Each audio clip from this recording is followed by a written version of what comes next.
ऐसे ही लग रहा है मुझे किसी बच्चे ने पक्की फीस भेज दी है। अच्छा, कमिंग टुवर्ड्स ट्रांसलेशन, ट्रांसलेशन के कुछ बेसिक 4-6 बेसिक मेजर जो है ना वो रूल्स एंड रेगुलेशंस हैं, बाकी उसमें कुछ जर्नल गाइडलाइंस हैं। रूल्स जो चीजें आपने फॉलो करनी है वो 4-5 ही हैं। सो जो चीज डिफरेंस क्रिएट करेगी वो आपकी प्रैक्टिस है। अब आप लोगों का कंप्रीहेंशन की क्लासेस हो चुकी, कंप्रीहेंशन की शायद रहती है, ट्रांसलेशन की हो चुकी, प्रेसी की हो चुकी और एनालॉजीज की हो चुकी। अब ये आप लोगों ने हर वीक में मुझे 2 ट्रांसलेशंस, 2 प्रेसीज, 2 एनालॉजीज मुझे भिजवा देनी है, मैं इवेल्युएट कर दिया करूंगा। अब ये आप वो जो प्रेसीज चल रही हैं वो सीक्वेंस से चलाते रहें, जिस ईयर पे आप पहुंचे हैं 1980 समथिंग पे, उससे ऑनवर्ड्स आप 2-2 करते जाएं और ट्रांसलेशन भी करते जाएं। एक दिन रख लें ट्रांसलेशंस के लिए, आप ग्रुप में खुद ही डिसाइड कर लीजिए, एक दिन रख लीजिए एनालॉजीज के लिए, एक दिन रख लीजिए प्रेसीज के लिए। इसी तरह कॉम्प्रिहेंशन और बाकी भी हो जाएंगी। अब ये आपने प्रैक्टिस करनी है और मैंने इवेल्युएट करना है, डेली बेसिस पे आप कर सकते हैं। अच्छा, ट्रांसलेशन के रूल्स। एक नया सेंटेंस या पैसेज जब आपके सामने आया जिसकी आपने ट्रांसलेशन करनी है from Urdu to English, obviously you have to read it through completely.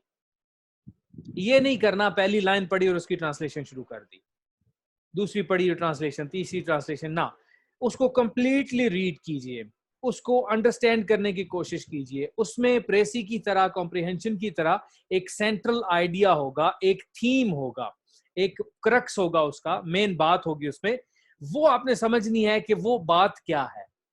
ये बड़ी जरूरी चीज है जो अक्सर स्टूडेंट्स मिस कर देते हैं कि वो ट्रांसलेशन की जिस्ट को, जो उसकी रूह है, उसको समझे बगैर उसकी ट्रांसलेशन करना शुरू कर देते हैं।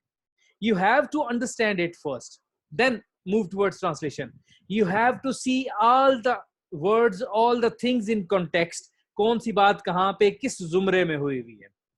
पहला काम आपका ये है कि you have to understand, उसको थॉरोली रीड कीजिए, चाहे 2 दफा करना पड़े, चाहे 3 दफा करना पड़े, उसको अंडरस्टैंड करने के लिए, पहली बात। दूसरे नंबर पे ट्रांसलेट जब आप करने लगे हैं तो उसी वक्त ट्रांसलेशन करनी है when you exactly have seen that how the sentence is working and what it exactly means. जो उस सेंटेंस का मीनिंग आपके जहन में आ रहा है वही आपकी ट्रांसलेशन के सेंटेंस का मीनिंग भी आना चाहिए। जिस रिदम के साथ और जिस खूबसूरती के साथ उर्दू में कंटिन्यूटी के साथ वो सेंटेंस आया है, उसी रिदम और कंटिन्यूटी के साथ आपकी ट्रांसलेशन का सेंटेंस भी होना चाहिए। Do not translate in order to find out what the sentence means. कुछ स्टूडेंट ये भी करते हैं कि सेंटेंस का मतलब कोई नहीं पता, उसकी ट्रांसलेशन करते हैं उसको समझने के लिए। ये काम आपने नहीं करना। You should understand it first and then translate it. अब यहां पर प्रेसी के लिए, कॉम्प्रिहेंशन के लिए मैंने आपको कहा था, अगर कोई एक आध वर्ड या एक आध फ्रेज आपको समझ नहीं आ रही तो आप उसको स्किप कर सकते हैं या आप उसको कॉन्टेक्स्ट में समझने की कोशिश कर सकते हैं, उसका रफ एक वेग सा आइडिया अपने जहन में लाने की कोशिश कर सकते हैं। ट्रांसलेशन में यह असूल काम नहीं आएगा। ट्रांसलेशन में अगर कोई चीज, कोई वर्ड, कोई फ्रेजेस आपको अंडरस्टैंडिंग के काबिल नहीं है, you must clarify them first, because translation में each and every point matters, each and everything matters. You cannot even skip one single phrase. एक बात भी आप मिस नहीं कर सकते।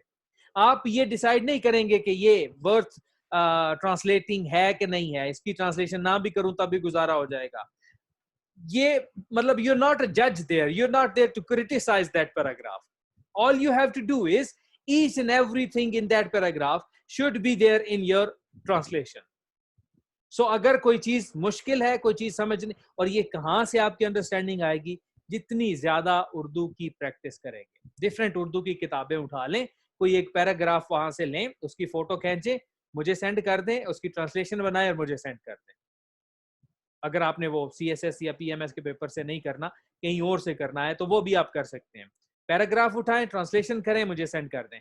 जहां पे गलतियां होंगी वो मैं सेंटेंस आपका ठीक करके आपको वो बता दूंगा कि ये आपकी प्रॉब्लम है।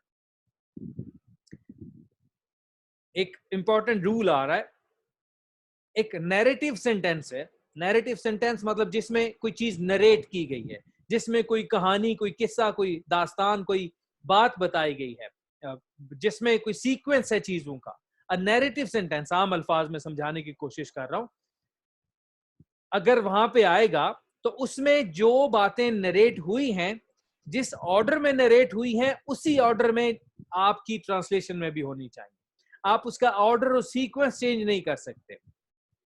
मैं लाहौर, कराची और इस्लामाबाद अक्सर जाता रहता हूं, आप ये नहीं कर सकते I often travel to Lahore, Karachi and Islamabad. मतलब जो उसका सीक्वेंस है ना, लाहौर, कराची और इस्लामाबाद, आपका सीक्वेंस भी यही रहना चाहिए। आप ये नहीं कहेंगे इस्लामाबाद, कराची, लाहौर, आप उसको चेंज नहीं करेंगे। ये जस्ट एक मिसाल देने की कोशिश की है मैंने। ये चीजें आपने ज़हन में रखनी है। यहां तक समझ आ गई? ये मैं व्हाट्सएप पे आपको सारे पॉइंट्स भेज रहा हूं।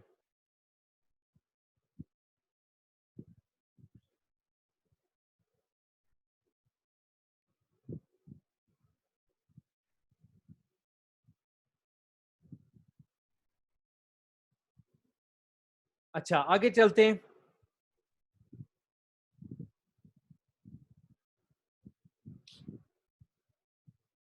ट्रांसलेशन करते हुए you have to keep two things in mind as far as tense is concerned.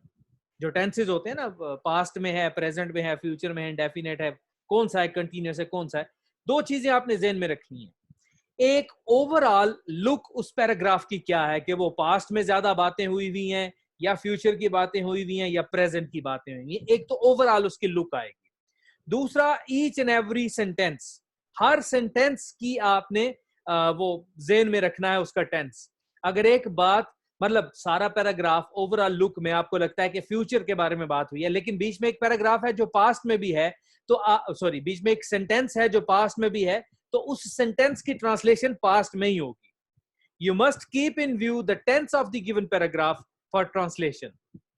और उसमें ओवरऑल दो चीजें मैंने आपको बता दी। ओवरऑल आपने स्ट्रक्चर देखना है कि वो क्या सेंस दे रहा है, पास्ट का, प्रेजेंट का, फ्यूचर का, और फिर हर एक सेंटेंस की आपने वो देखना है कि वो क्या सेंस आपको दे रहे हैं। फिर ये बात ज़हन में रखिए, अक्सर स्टूडेंट्स ये मिस्टेक करते हैं, they go for wordy translation, word by word translation करते हैं। फॉर एग्जाम्पल, आपने वहां पे बामुहावरा ट्रांसलेशन करनी है, इडियोमेटिक फॉर्म में ट्रांसलेशन करनी है। मिसाल के तौर पर वहां पे एक बात आ गई, हर चमकती हुई चीज सोना नहीं होती। अब ये एक मुहावरा है, ठीक है। आप इसको इस तरह भी, ये भी ठीक होगा लिखने के लिहाज तक, कि everything that glitters is not suppose to be gold. ये भी ठीक है, ट्रांसलेशन ठीक हो गई, लेकिन ये इडियोमेटिक फॉर्म नहीं है, ये वर्डी ट्रांसलेशन है। इडियोमेटिक फॉर्म क्या है? All that glitters is not gold.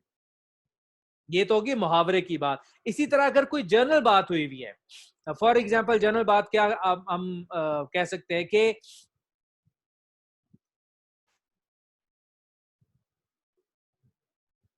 मैं जब उसको मिलूंगा तो उससे अपने तमाम गिले शिकवे करूंगा। अब जो सेंटेंस का स्ट्रक्चर है, अगर आप वर्डी ट्रांसलेशन करें तो वो वर्डी ट्रांसलेशन इस तरह होगी, when I will meet him, I will tell gile shikve, I will tell all my, गिले शिकवे की इंग्लिश क्या होगी?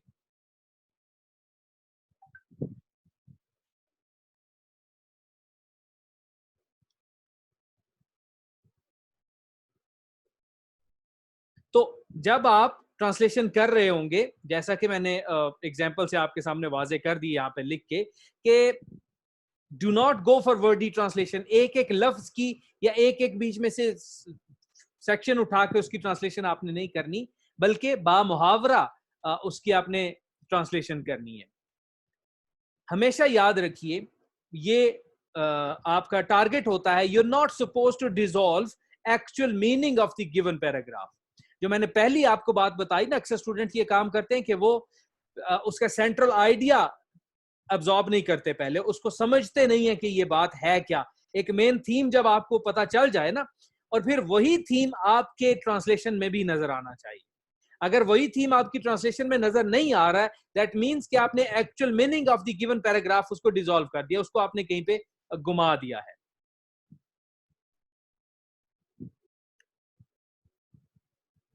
समटाइम्स आप जब प्रैक्टिस कर रहे होते हैं, मैं ये आप लोगों को रिकमेंड करूंगा कि पहली दफा, दूसरी तीसरी जब आप इनिशियल प्रैक्टिस कर रहे होते हैं, तो आप 3-4 ड्राफ्ट्स बनाइए।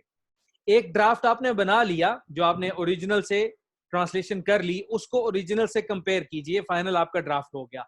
अब उसी ड्राफ्ट को रिफाइन करने की कोशिश कीजिए, उसी ड्राफ्ट को पढ़िए, देखिए कहीं पे वो रुकावट तो नहीं आती, रिदम टूटता तो नहीं है, कहीं पे कनेक्टिविटी मिसिंग तो नहीं है, वो उसको उसमें कनेक्टिविटी लेके आइए। ऐसा तो नहीं लगता एक सेंटेंस खत्म हुआ तो आगे से ऐसे लगता है जैसे कोई नया आइडिया शुरू हो गया है, वो खत्म हुआ तो आगे से लगता है जैसे कोई नया आइडिया शुरू हो गया है, उनमें कोई कोहेरेंस नहीं है, लिंकेज नहीं है।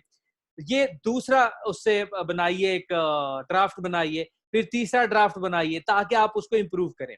जब आप लोगों ने ये मुझे प्रैक्टिस के लिए चीजें भेजनी है ना, तो आपने एटलीस्ट 3 ड्राफ्ट बना के मुझे भेजने हैं। ओरिजिनल पैराग्राफ होगा उर्दू का, एक आपकी पहला draft, second draft, third draft, और उन तीनों में मुझे इंप्रूवमेंट नजर आनी चाहिए कि आपने कैसे उसमें बेहतरी की तरफ आप उसे लेकर गए हो। जब आप, मैंने ये बात मैं पहले भी कर चुका हूं, ड्राफ्ट जब आप कर चुके, फाइनल बना चुके, ओरिजिनल पैसेज को उल्टा कर दीजिए, उसको मत पढ़िए, क्योंकि आप उससे ट्रांसलेशन कर चुके हैं। उसको रिफाइन करने की कोशिश कीजिए। Make sure that your translation reads well in the target language. जिस लैंग्वेज में भी आपने ट्रांसलेशन करनी है, इंग्लिश में, उसमें वो एक रीडिंग बड़ी स्मूथ होती है।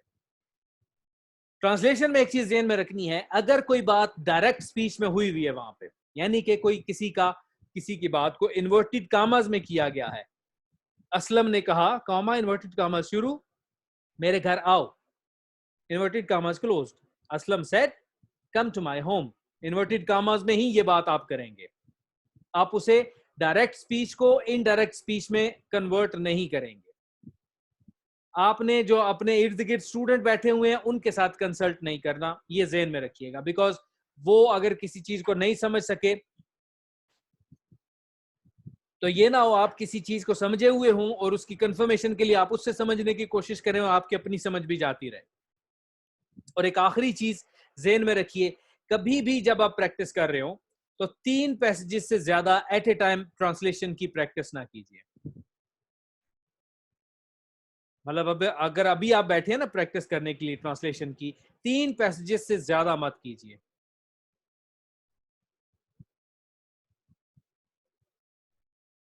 उसकी वजह क्या है? वजह यह है कि मैं आप लोगों को जैसे बताता रहता हूं कि आपने कभी भी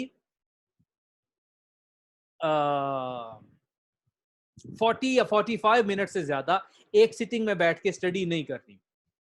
40 मिनट्स पढ़िए, 45 मिनट्स पढ़िए, उसके बाद ब्रेक ले लीजिए 10 से 15 मिनट की, आपका ब्रेन फ्रेश हो जाएगा। उस ब्रेक के दौरान वो काम कीजिए जो आपको करना पसंद है, मैसेजिंग करना, फेसबुक देखना, टिकटॉक देखना, पबजी गेम खेलना, जो भी खेलना, लेकिन वो फिर स्ट्रिक्टली 15 मिनट्स के लिए होगा। पबजी या 15 मिनट्स के लिए नहीं खेल सकते, एटलीस्ट आपको 25 to 30 मिनट्स चाहिए होते हैं उसके लिए।